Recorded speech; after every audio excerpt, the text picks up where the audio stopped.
Hello twelfth class, welcome back to maths expert. तो guys हम कर रहे थे 13th यूनिट जो हमने 13.1 और 13.2 तक कर ली थी। आज अपने स्टार्ट करेंगे 13.3 और एक ऐसा टॉपिक जो आपको बोर्ड्स में 4 मार्क्स दिलवाएगा। ठीक है, ना सिर्फ बोर्ड में, बाकायदा आपके जो कंपटीशंस होते हैं उसमें भी आपके ये 4 मार्क्स पक्के करवाएगा। सिर्फ आप लोगों का काम इतना है, बिना स्किप किए वीडियो देखिएगा, ठीक है ना, ताकि बारीक से बारीक छोटे से छोटा कॉन्सेप्ट भी आपका मिस ना हो। चलिए ध्यान दीजिए बेटा, हमारा टॉपिक था total probability theorem as well Bayes theorem. तो सबसे पहले आपको यह पता होना चाहिए कि ये थ्योरम कब अप्लाई होंगी। जब आपको ये कॉन्सेप्ट क्लियर हो जाएगा कि ये थ्योरम अप्लाई कब करनी है, तो आपको किसी तरह की कोई दिक्कत नहीं आने वाली, आराम से आप इस थ्योरम को अप्लाई कर पाओगे, ठीक है ना। तो देखिए, दो चीजों पर गौर कीजिए। अब जैसे मान लो मैं आपको बेटा एक फर्स्ट क्वेश्चन देता हूं। मैंने आपको बोला हमारे पास एक बैग है, उस बैग के अंदर 4 रेड बॉल है और 6 ब्लैक बॉल है। मैंने किसी बंदे को यह बोला कि इसमें से एक बॉल निकालो और वो रेड कलर की होनी चाहिए, है ना। मैंने क्या बोला, drawn ball is of red colour. वो जो बॉल है वो रेड कलर की होनी चाहिए, ये बोला मैंने उसको।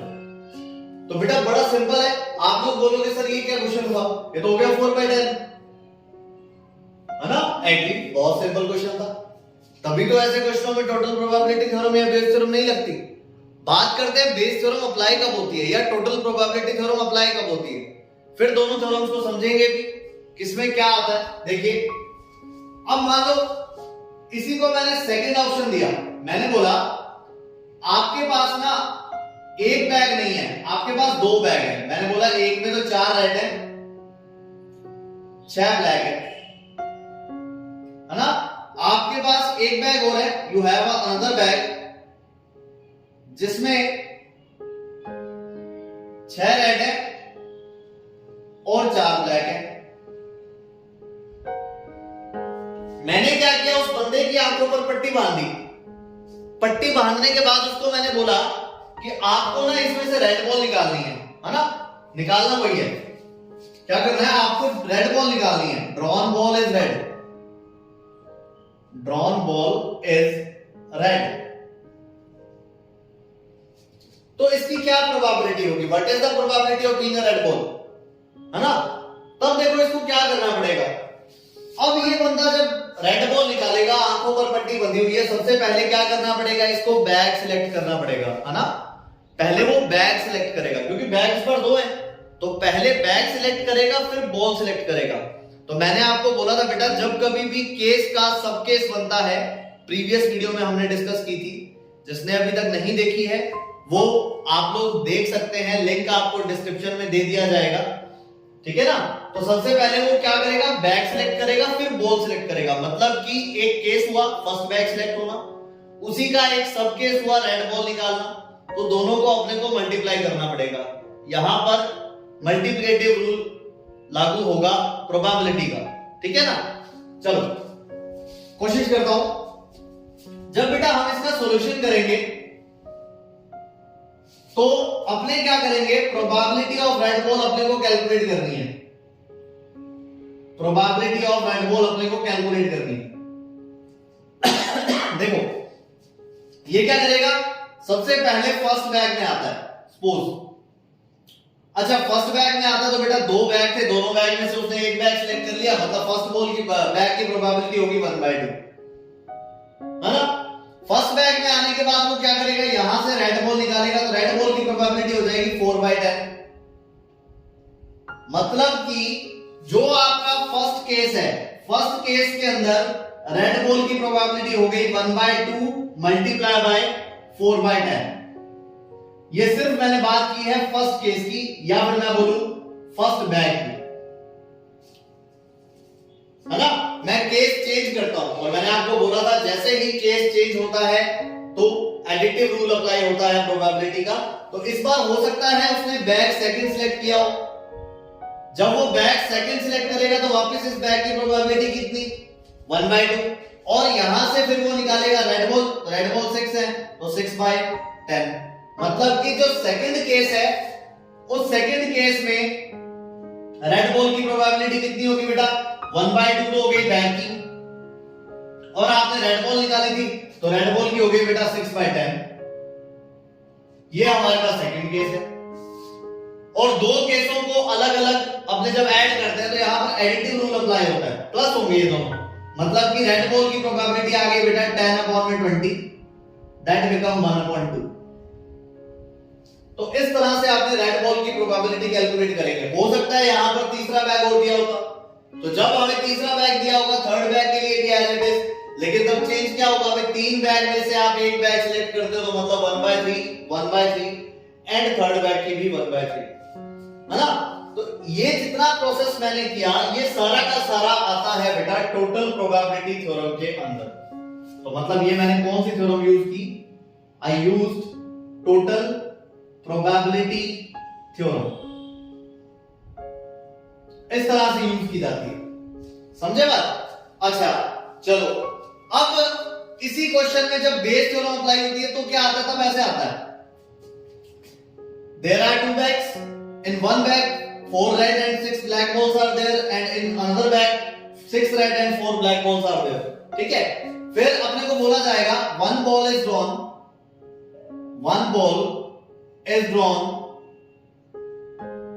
that is red,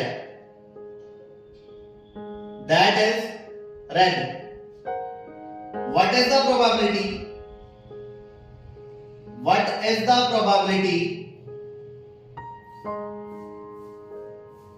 that it is drawn from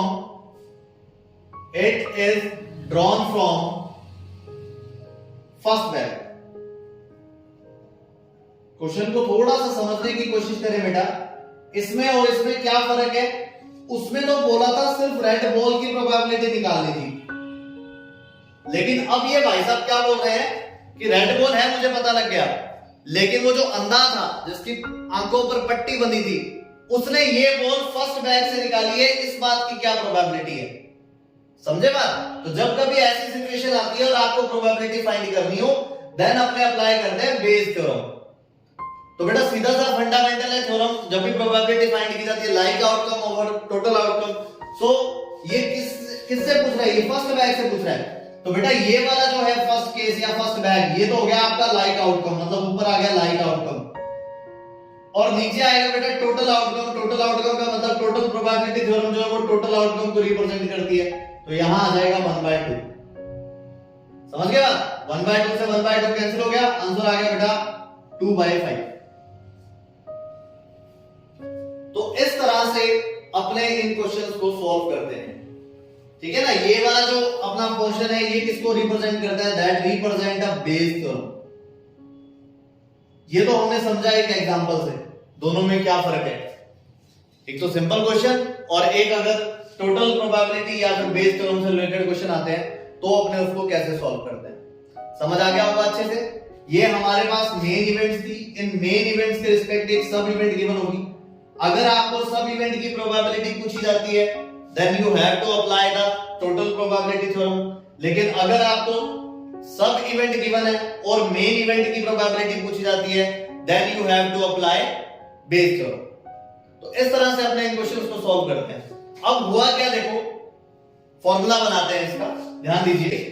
सबसे पहले मैं बात करता हूं टोटल प्रोबेबिलिटी थ्योरम की। आप लोग भी इसी तरह बनाइएगा, इजी रहेगा लर्न करना फॉर्मूला। देखो बेटा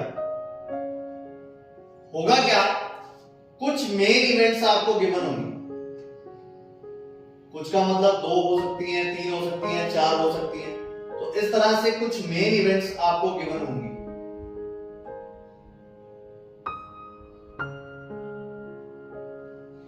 समझ गए बात। इन मेन इवेंट्स के लिए आपको एक सब इवेंट भी गिवन होगी।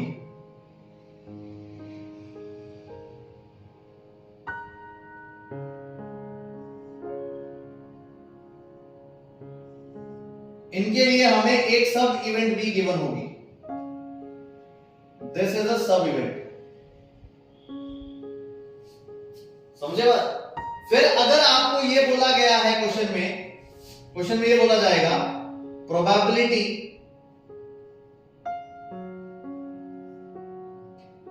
Of A denoted by P of A. अगर ये बोला गया है प्रोबेबिलिटी ऑफ ए, मतलब कि question is asking for the probability of सब इवेंट, तो क्या बताया मैंने आपको? सबसे पहले हमें इनमें से सिलेक्ट करना पड़ेगा बेटा। सपोज पहले वो E1 में एंटर करता है, मतलब प्रोबेबिलिटी होगी P ऑफ E1। फिर वो A की प्रोबेबिलिटी फाइंड करेगा। देखो पहले E1 होगी, फिर उसके बाद वो A की प्रोबेबिलिटी फाइंड करेगा। तो मैं यहां पर क्या लिखूंगा? पहले मैंने लिखा P ऑफ E1, फिर probability of A when E1 is given, जो कि हमने पढ़ा था कंडीशनल प्रोबेबिलिटी में। पहले वो इसको सिलेक्ट करेगा, इसको सिलेक्ट करेगा, तो इसकी प्रोबेबिलिटी यहां पर मल्टीप्लाई करनी पड़ेगी अपने को। मल्टीप्लाई में A की प्रोबेबिलिटी जब E1 अपने को गिवन है, तो मैंने वहां पर देखो क्या लिखा है। इसी तरह से बेटा वो हो सकता है कि पहले E2 में एंटर करे। जब वो E2 में एंटर करेगा तो प्रोबेबिलिटी ऑफ E2, और देन वो फाइंड करेगा probability of A when E2 is given, है ना? इसी तरह से वो अगली बार जाएगा E3 में, तो प्रोबेबिलिटी फाइंड करनी पड़ेगी अपने को E3 की, और ये बन जाएगा A by E3। सिमिलरली वो आगे चलता जाएगा, फिर जाएगा P ऑफ En में, और प्रोबेबिलिटी कैलकुलेट करनी पड़ेगी P ऑफ En की। समझे बात? एक तरह से ये वाले जो चीजें हैं ये तो हो गए बैग्स। ये क्या चीज है? बैग्स, जो हमने पिछला एग्जांपल किया था। और ये जो A है वो हो गई हमारी रेड बॉल।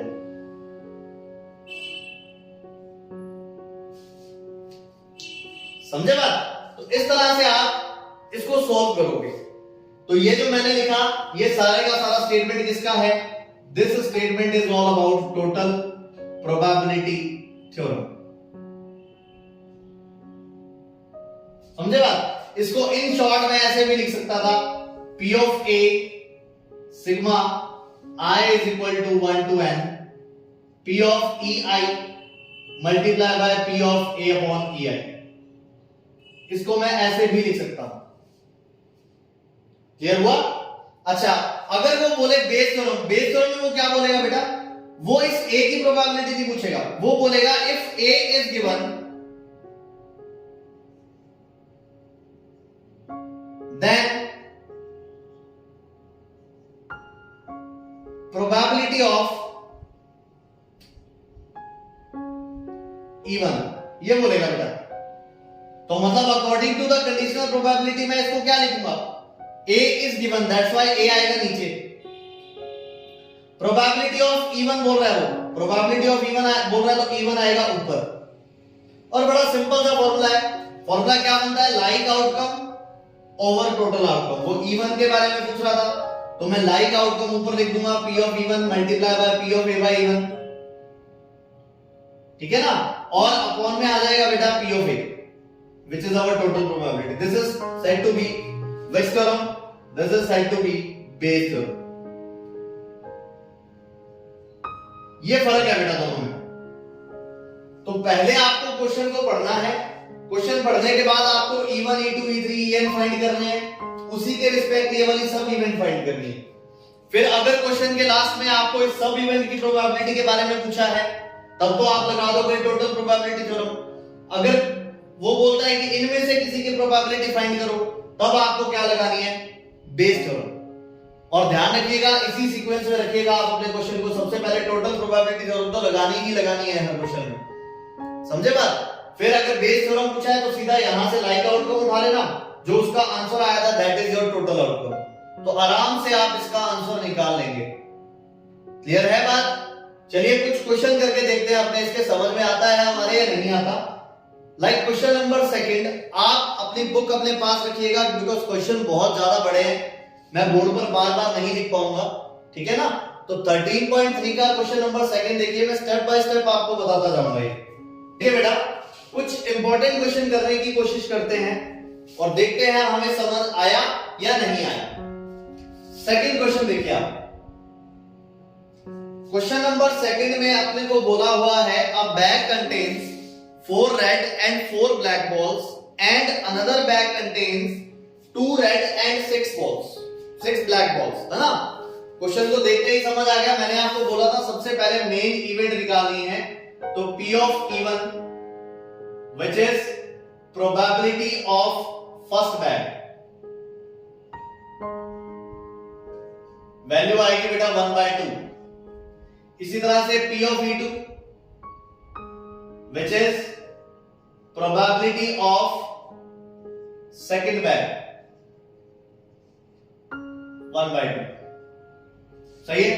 तो मैंने आपको बोला था सबसे पहले मेन इवेंट अपने को फाइंड करनी है। मैं आगे बढ़ता हूं क्वेश्चन देखिए, one of the 2 bags is selected at random, दोनों में से एक बैग को अपनी मर्जी से सिलेक्ट किया। जैसा कि मैंने आपको बोला था कि एक अंधे आदमी के आंखों में पट्टी बांध दे और उसको बोल दे कि एक बैग सिलेक्ट करो, तो एक अपनी मर्जी से कोई भी बैग सिलेक्ट किया। A ball is drawn from the bag and it is found to be red.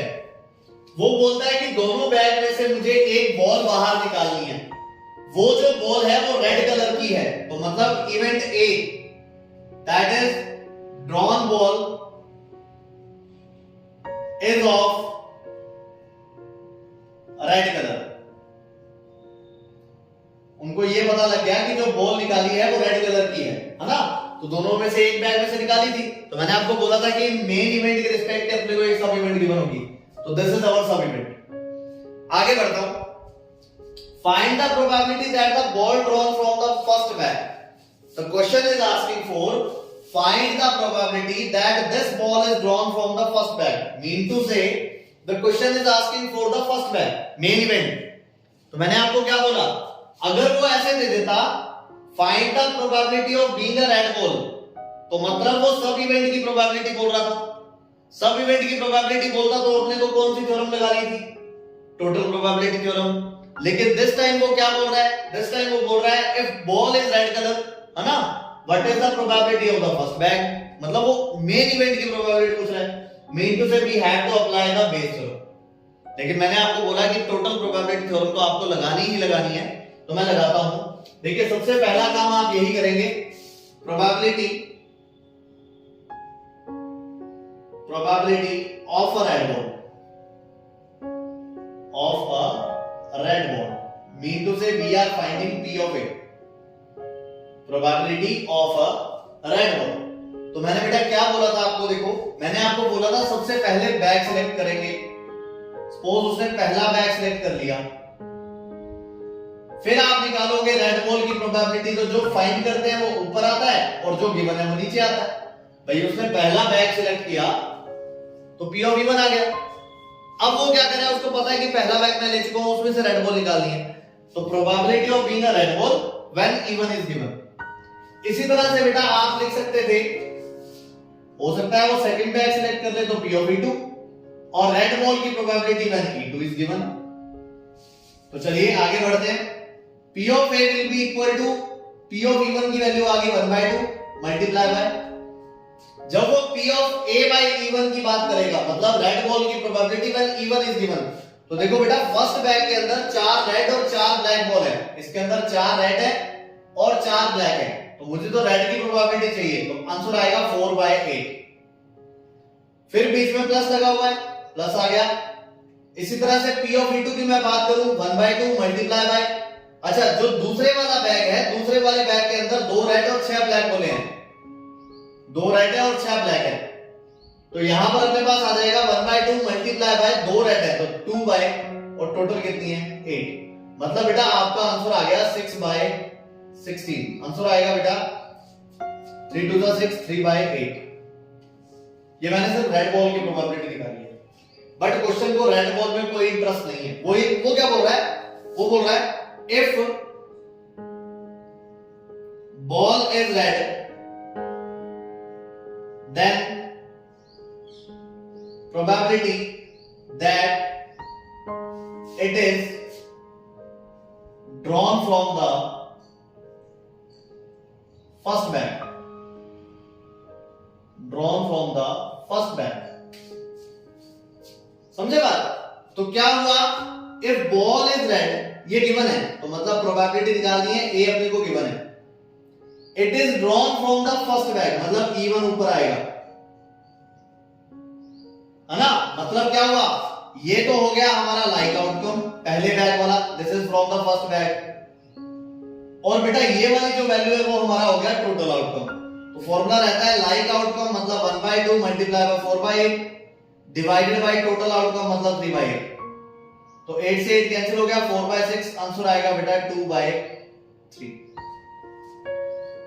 इस तरह से आप सेकंड क्वेश्चन करेंगे। ये जो मैंने अप्लाई की, मैं फिर से एक बार रिपीट कर दूं, ये जो मैंने अप्लाई की वो किया total probability theorem, total probability theorem, और जो ये मैंने अप्लाई की दिस इज बेस थ्योरम। अगर मैं क्वेश्चन में ऐसा बोलता find the probability of being a red ball, तो सिर्फ इतना ही आंसर था। लेकिन अगर वो बोलता है ball is red, what is the probability that it is drawn from the first bag, then अपने को इस तरह से करना पड़ेगा। समझे बात? चलिए और देखते हैं, क्वेश्चन नंबर 3 पर आओ। बोला हुआ है of the student in a college, it is known that 60% reside in hostel and 40% are day scholars. Previous year result report 30% of all students who reside in hostel attain A grade and 20% of the day scholars attain A grade. ध्यान दीजिए, सबसे पहले मैंने आपको बोला main event अपने को find करनी है ना? तो अपने पास जो मेन इवेंट्स हैं वो हो जाएंगी P of E1 और P of E2 की बात करता हूं।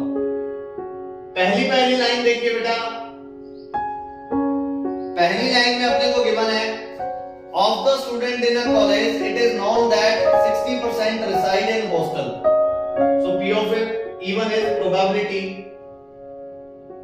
they reside in hostel। मतलब जब मैं इसकी वैल्यू फाइंड करूंगा तो बेटा 60% उसने गिवन है, तो 60/100, या फिर मैं बोलूं 3/5, है ना? अच्छा, फिर इसी तरह से जो दूसरी बात अपने को गिवन है वो है probability they are day scholars, day scholars ये भी अपने को गिवन है बेटा। इसकी वैल्यू अपने को गिवन है 40%, मतलब कि 40/100, रिजल्ट विल बी 2/5। अब बात करते हैं ए की।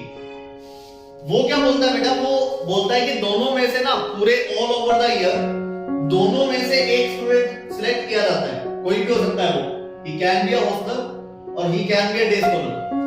तो थ्रू आउट द सेशन एक स्टूडेंट सिलेक्ट किया and he get the A grade. तो मतलब इवेंट ए क्या हुई, सिलेक्टेड स्टूडेंट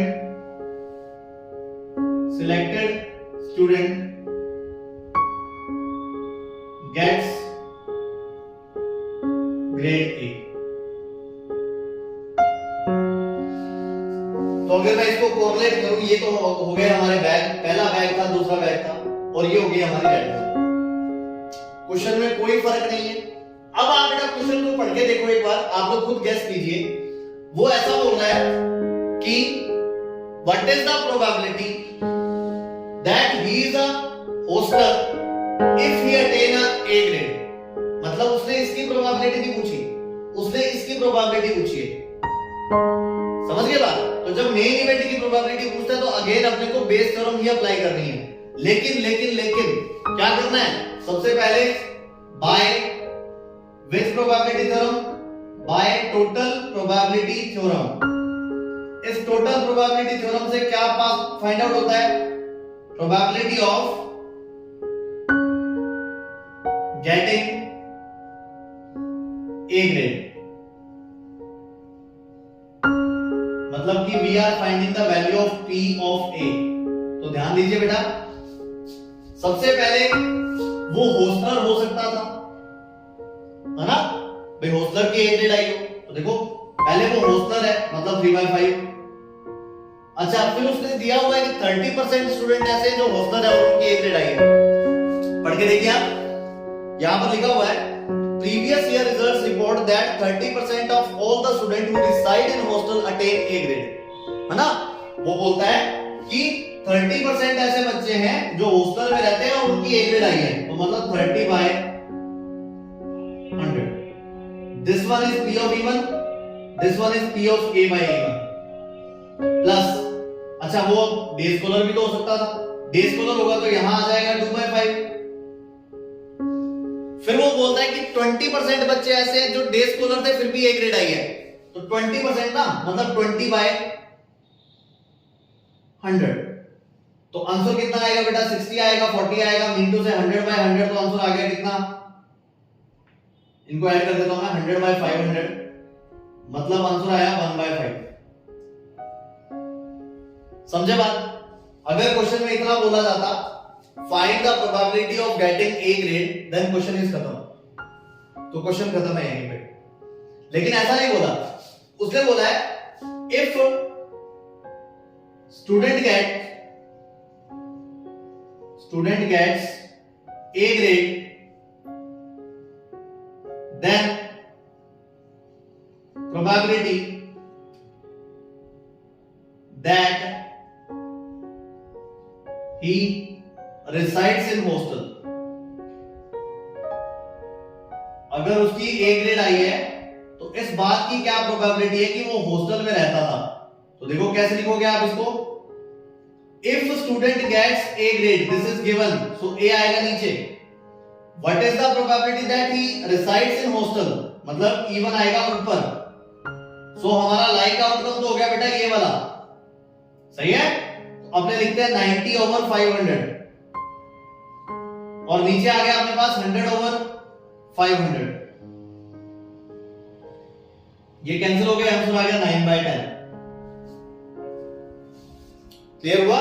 वो ऐसा भी बोल सकता था, if student gets A grade then probability that he is a day scholar, तो डे स्कॉलर के लिए लाइक आउटकम हमारा ये वाला हो जाता और टोटल आउटकम अपना सेम रहता. आंसर आता 2/5 आई थिंक. चेक कर लेना आप लोग. क्लियर है? इस तरह से हमें ये क्वेश्चन करने हैं. चलिए टू वन मोर क्वेश्चन, एक और क्वेश्चन करते हैं अपने.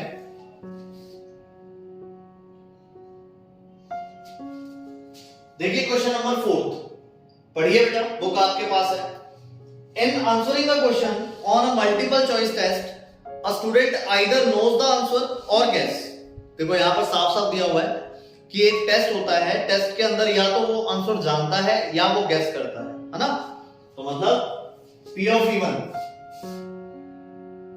P of E1 का मतलब हुआ probability he knows the answer.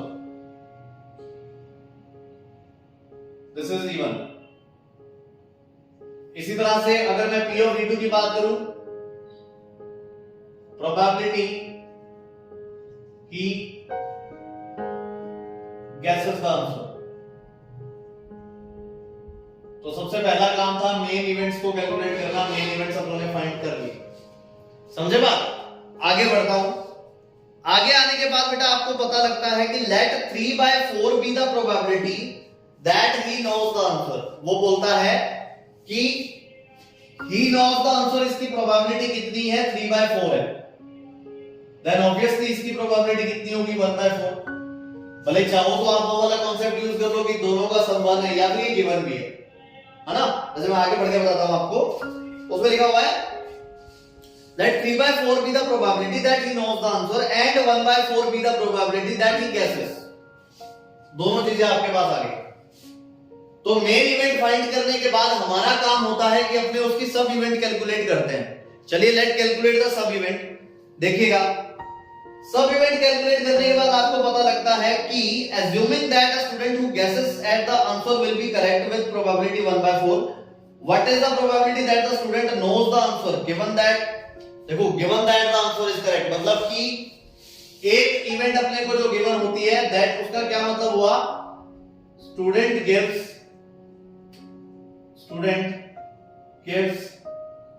correct answer, है ना? तो थ्योरी बेटा ध्यान रखना, थ्योरी को थोड़ा सा फोकस करना, पता लग जाता है आंसर क्या निकालना है.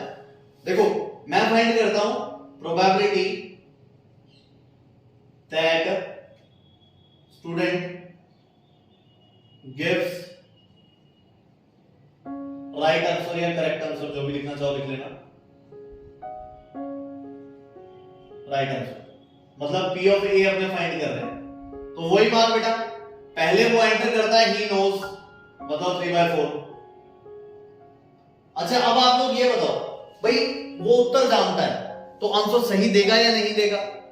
ऑब्वियसली वो अगर आंसर जानता है तो सही देगा, मतलब कि सही देने की प्रोबेबिलिटी कितनी होगी? 1। थोड़ा सा मैं आपका टाइम लूंगा यहां पे, देखो समझो इसको, अपने ऐसे लिखते हैं P of E1 multiply by P of A by E1। ध्यान दीजिएगा, P of E1 की वैल्यू मैंने पुट कर दी 3/4। अगर मैं इसको थ्योरेटिकली देखूं तो इसका मतलब क्या है? Probability of the correct answer if he knows, ये मतलब हुआ।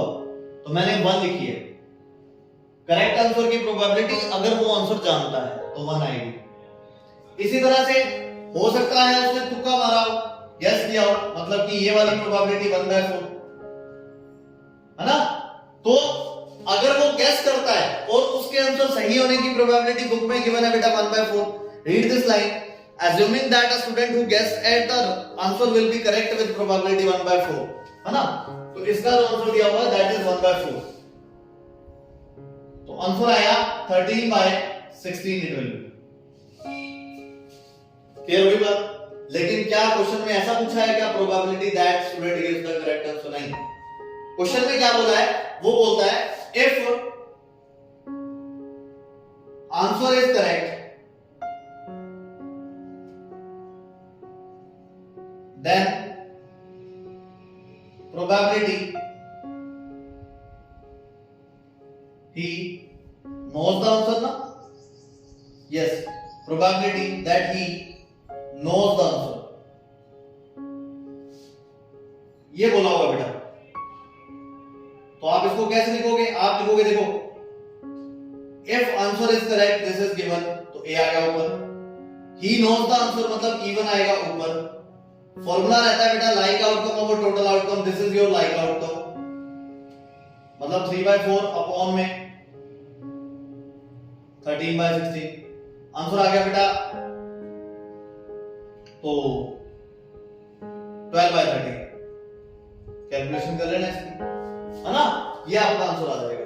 तो इस तरह से बेटा बेस थ्योरम को सॉल्व किया जाता है ना। चाहे फिर इसका कोई भी क्वेश्चन है आप बड़े आराम से कर सकते हो, आपको किसी तरह की कोई दिक्कत नहीं आएगी, कोई प्रॉब्लम फेस नहीं करनी पड़ेगी। उम्मीद करता हूं आप लोगों को वीडियो अच्छा लगा होगा। और एक बात और, अगर आपको किसी तरह की कोई कमी लगती है जो भी मुझे फॉलो कर रहे हैं तो प्लीज लेट मी नो, ताकि अपने और इंप्रूवमेंट करें और सुधार करें, क्या होना चाहिए क्या नहीं होना चाहिए। Thank you very much, have a nice day.